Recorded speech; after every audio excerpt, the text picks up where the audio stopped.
Isaac Hadjar faz crítica pesada à Red Bull. Também Fernando Alonso detona Aston Martin. Hoje tá cheio de crítica, hein? Bom, mas antes de mais nada, verifica aí se você já tá inscrito no canal. Se não tiver inscrito, se inscreve. Aproveita para ativar as notificações, afinal de contas nós temos vídeos todos os dias, somente com o melhor do mundo da Fórmula 1. E se você é fã de Lewis Hamilton, dá uma olhada nesse manto, em homenagem à primeira vitória do heptacampeão vestindo o vermelho mais icônico no grid. Gostou? O link para compra vai estar aqui embaixo na descrição. Agora sim, vamos direto para as notícias. O desfecho das atividades de pista no circuito de Barcelona consolidou o cenário mais desafiador do ano para a Aston Martin, expondo deficiências que superaram as previsões mais pessimistas da própria equipe de engenharia. A participação da escuderia britânica no Grande Prêmio da Espanha foi interrompida antes do previsto, confirmando a tendência de quebras que a equipe vinha registrando desde os primeiros treinos livres de sexta-feira.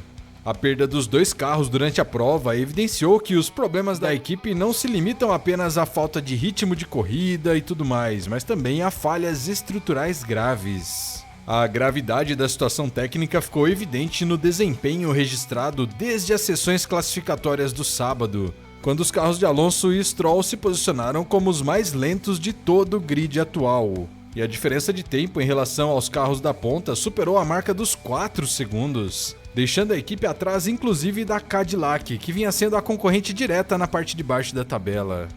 E o panorama piorou consideravelmente no domingo, inicialmente com o abandono prematuro de Lance Stroll devido a uma falha no sistema de transmissão e caixa de câmbio logo nas voltas de abertura da corrida. E durante a corrida, a garagem ordenou a parada do carro de Fernando Alonso, que havia iniciado a prova diretamente do pit lane após os engenheiros efetuarem a substituição preventiva de diversos elementos da unidade de potência. E falando sobre esses prejuízos todos, o piloto espanhol revelou que a instrução dos boxes veio de forma repentina através do rádio, sem que as luzes do painel indicassem qualquer anomalia na pressão ou na temperatura do motor. E a análise posterior apontou que a falha ocorreu justamente no sistema de recuperação de energia, o RS. Ironicamente, o mesmo componente que havia sido trocado antes da largada na tentativa de garantir a durabilidade do conjunto mecânico. E quem trouxe todas essas informações foi o próprio Fernando Alonso, e apesar do impacto negativo dos resultados na corrida e da vulnerabilidade mecânica do carro, o encerramento do fim de semana reservou também manifestações de apoio nas arquibancadas de Barcelona. O público local compareceu em grande número para acompanhar aquela que pode ter sido a última participação de Fernando Alonso em um grande prêmio disputado no circuito da Catalunha. O piloto ressaltou o significado emocional de participar dessa corrida, lamentando que as limitações do projeto atual da Aston Martin tenham impedido a entrega de um resultado mais competitivo para retribuir o apoio recebido ao longo de todo o final de semana. Bom, além das declarações dos pilotos, algumas informações surgiram sobre as atualizações que esse carro da Aston Martin pode receber em breve.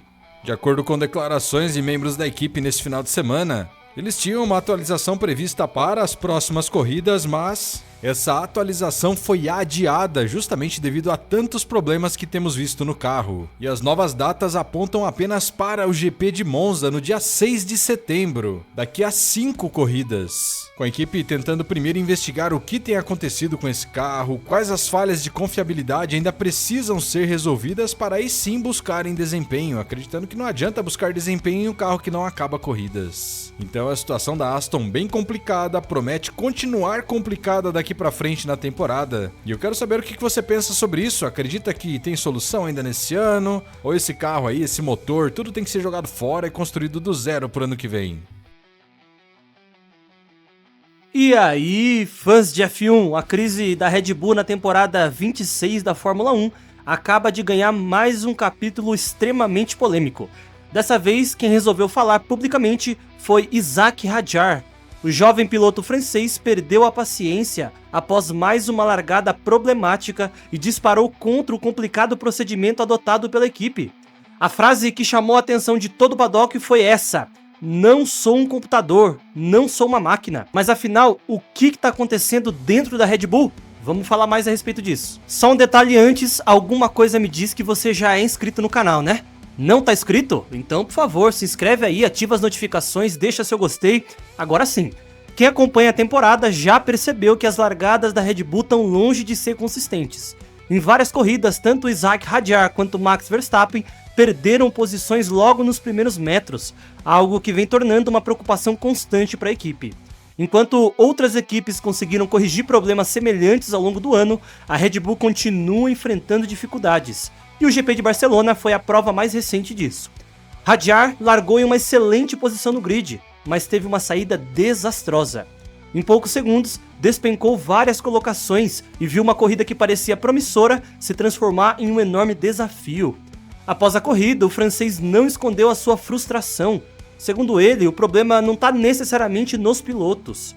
O grande obstáculo seria o próprio procedimento de largada desenvolvido pela Red Bull. Hadjar afirmou que a margem de erro é extremamente pequena e que qualquer detalhe mínimo pode comprometer completamente a saída do carro. Foi então que veio a declaração que repercutiu em todo o mundo da F1. Ele disse que não consegue operar com a precisão exigida pelo sistema. Em outras palavras, o piloto acredita que a equipe está cobrando uma perfeição praticamente impossível de ser alcançada por um ser humano. E convenhamos, quando o piloto chega a ponto de fazer uma crítica pública desse tamanho, é porque a situação realmente está feia. A explicação pode estar no novo regulamento de 2026. A Red Bull estreou sua própria unidade de potência em parceria com a Ford e, como acontece em qualquer projeto novo, surgiram desafios inesperados. Segundo Lohan Mekis, chefe da equipe, existe uma janela operacional muito estreita para que tudo funcione perfeitamente durante a largada. Na prática, isso significa que o piloto precisa executar cada etapa do procedimento quase sem qualquer margem de erro, e é justamente aí que está o problema. Se a execução exige precisão absoluta, qualquer pequena variação pode causar perda de desempenho nos primeiros metros da corrida. Outro fator que aumenta a preocupação é o fato de que outras equipes parecem ter encontrado soluções. A Mercedes, por exemplo, enfrentou dificuldades semelhantes no início da temporada. Porém, nas últimas corridas, seus pilotos passaram a realizar largada muito mais consistentes e eficientes. Já a Red Bull continua sofrendo com o mesmo problema, e isso pode custar caro. Num campeonato tão equilibrado, perder posições logo na largada significa comprometer toda a estratégia da corrida.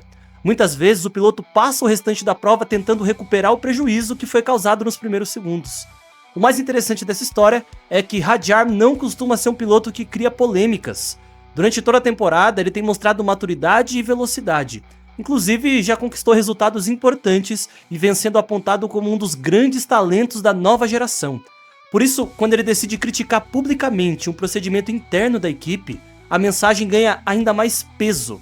Talvez essa declaração seja um alerta, um aviso de que a Red Bull precisa agir rapidamente antes que esse problema afete ainda mais seus resultados. E aí, você acha que o Hadjar tá certo em fazer essa crítica publicamente? Ou não, ele errou nessa parte? Deixa a sua opinião pra gente nos comentários.